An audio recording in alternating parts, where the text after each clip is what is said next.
China's scheming and plotting is not limited to the border. Look at the developments in Nepal, where the Prime Minister overplayed his hand under Chinese influence and now stands to lose his chair. First, it was his own party that wanted him out. Now even the youth of Nepal seem fed up with the Prime Minister.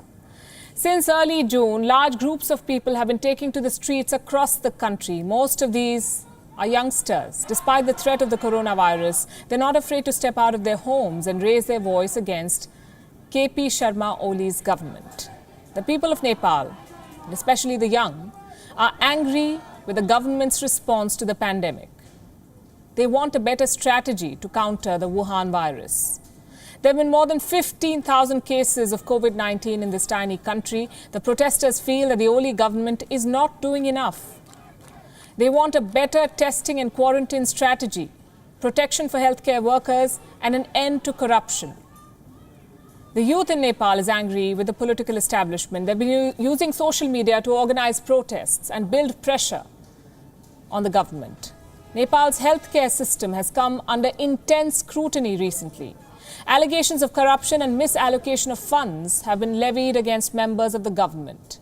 In April, several senior members of the Oli government were accused of taking kickbacks.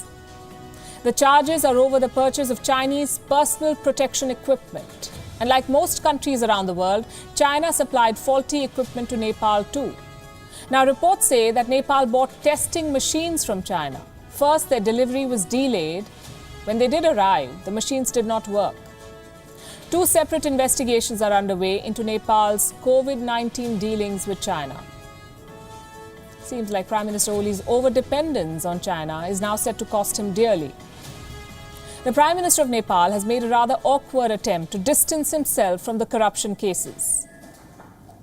But members of his own party have kicked off a campaign against him now. Oli is desperately trying to avoid a showdown.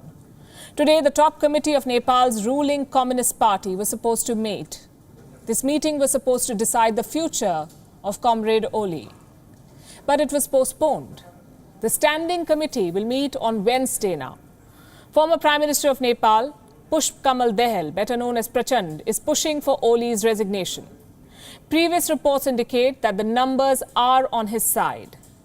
But Oli has met Prachand informally, leading many to speculate if the embattled Prime Minister can in fact strike a last-minute deal to save his chair.